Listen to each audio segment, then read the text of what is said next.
Matt Bernier with the Woodbine play of the day for Saturday, August the 18th. Race number 10, a mile and a half on the turf course for 3-year-olds. It's the third leg of the Canadian Triple Crown, the $400,000 Breeders' Stakes. Again, restricted to Canadian breds. We don't have the winner of the first two legs of the Canadian Triple Crown. Wonder Godot, she is going to run next weekend at Saratoga against the boys in the Travers.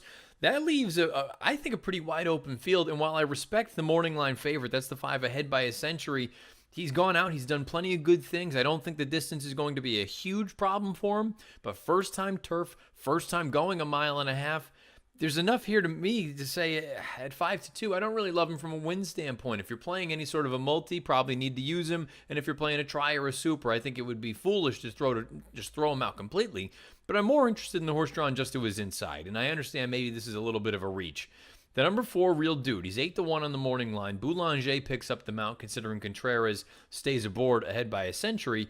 This horse is still a maiden. He's 0-4 lifetime. The only time that he faced 3-year-olds was in the Queen's Plate, and he was 100-1 that day on the synthetic. The other 3 times he's faced older horses, and in his most recent start, they finally moved him over to the turf, and I thought it was a pretty good effort, all things considered. You see the way that he came home at a mile and a quarter, got that final quarter in 23-27, galloped out very well, I thought.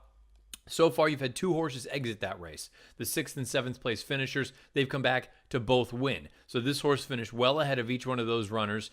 He's paired up 69 buyers. I understand they're light as far as the numbers are concerned, but usually paired up buyer tops, that makes me think that he's going to take a step forward here. And you take a look and see the pedigree. He's out of Ginger Brew. We know what she was capable of. She won the Woodbine Oaks. She's a sibling to Bourbon Bay. Bourbon Bay won plenty of graded stakes races, particularly marathon races out in Southern California.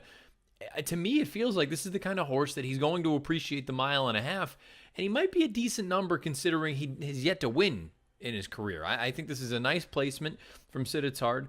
That winner in that most recent start wired the field going a mile and a quarter. I think Real Dude, maybe he can get into the run a little bit earlier than what we've seen recently.